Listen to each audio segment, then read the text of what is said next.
Bayangkan, dunia kembali dilanda perang global. Ledakan di mana-mana, ketegangan antar negara mencapai puncaknya. Dan semua orang bertanya hal yang sama.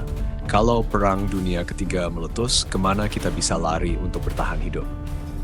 Di video ini, kita akan membahas negara-negara yang dianggap paling aman jika perang dunia ketiga benar-benar terjadi. Bukan sekadar opini, tapi berdasarkan lokasi, netralitas, dan ketahanan nasional mereka. Jika dunia berubah menjadi medan perang dan kehancuran ada di mana-mana, maka Selandia Baru adalah salah satu tempat terbaik untuk berlindung. Negara ini terletak jauh di selatan Samudra Pasifik, ribuan kilometer dari benua manapun. Lokasinya sangat terpencil, dan itu justru menjadi kekuatannya. Karena ketika konflik global pecah, jarak adalah perlindungan paling ampuh. Selandia Baru bukan hanya cantik, tapi juga strategis. Negara ini terkenal netral dan tidak ikut campur dalam politik internasional yang agresif. Pemerintahnya stabil, rakyatnya damai, dan konflik militer di dalam negeri sangat jarang terjadi. Selain itu, Selandia Baru memiliki sumber daya alam yang melimpah. Pangan, mereka punya lahan pertanian subur, peternakan sapi dan domba dalam jumlah besar. Air bersih, tersedia melimpah dari danau pegunungan dan aliran sungai alami. Energi, mereka memanfaatkan energi terbarukan seperti panas bumi dan tenaga air.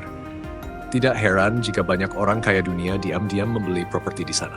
Beberapa bahkan membangun bunker bawah tanah mewah di wilayah-wilayah terpencil seperti Queenstown atau Pulau Selatan. Mereka tahu, jika terjadi kiamat global, Selandia Baru bisa jadi titik awal peradaban baru. Tapi yang paling menarik dari Selandia Baru bukan cuma soal geografis. Negara ini punya komunitas yang tangguh dan solidaritas sosial yang tinggi. Rakyatnya terbiasa hidup berdampingan dengan alam dan siap menghadapi krisis dengan cara kolektif. Selandia Baru mungkin terlihat kecil di peta, tapi di tengah ancaman perang dunia, ia bisa menjadi tempat paling aman untuk memulai hidup baru.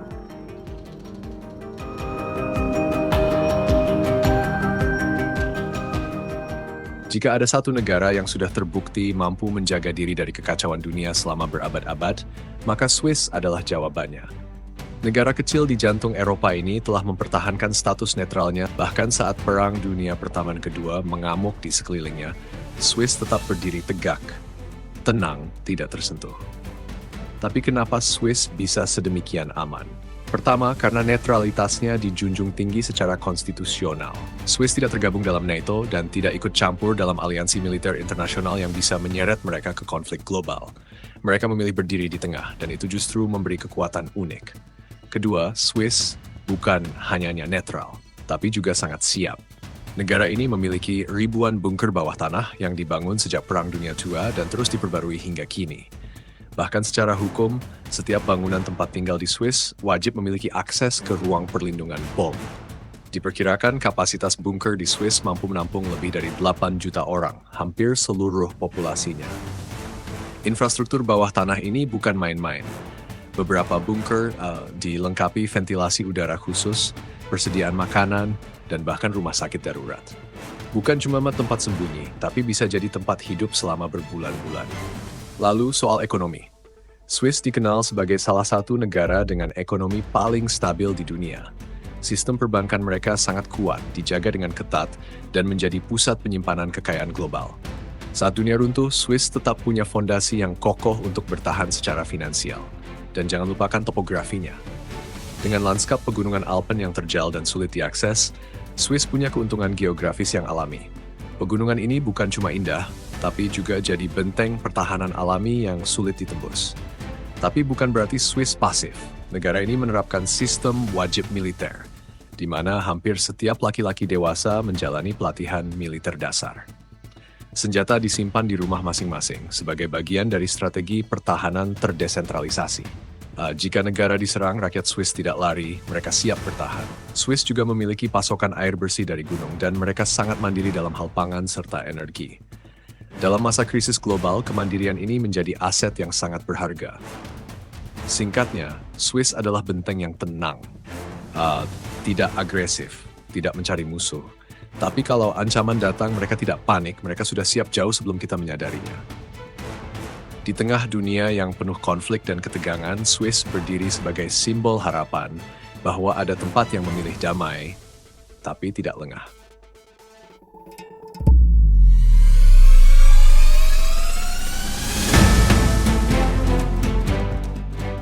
Ketika dunia bergolak, kota-kota hancur, dan teknologi berubah jadi senjata pemusnah massal, maka negara yang berada jauh dari hiruk-pikuk dunia bisa jadi penyelamat.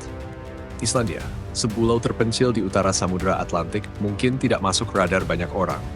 Tapi justru karena terlupakan, Islandia bisa menjadi tempat paling aman untuk bertahan. Bayangkan ini, negara tanpa tentara, tanpa konflik, tanpa musuh, dan lokasinya jauh dari pusat kekuatan dunia. Islandia adalah salah satu negara paling damai di planet ini.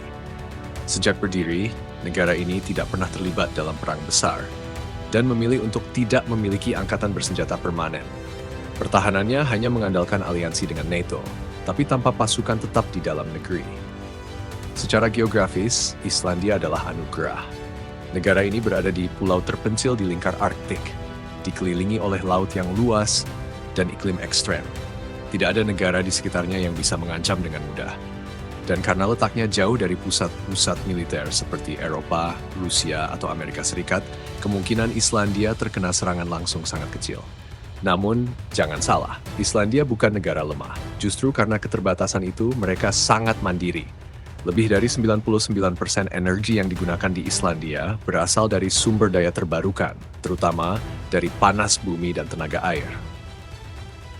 Mereka bisa bertahan tanpa bergantung pada minyak dunia. Bayangkan ketika negara lain saling berebut sumber energi, Islandia tetap terang, hangat, dan mandiri. Dari segi pangan, Islandia memang punya tantangan, tapi mereka mengembangkan teknologi greenhouse geothermal untuk menanam sayur dan buah di tengah cuaca ekstrem. Sumber laut mereka juga sangat melimpah dengan industri perikanan yang kuat dan berkelanjutan. Jadi jika dunia mengalami kelaparan, Islandia tetap bisa bertahan. Tingkat kejahatan di Islandia juga sangat rendah.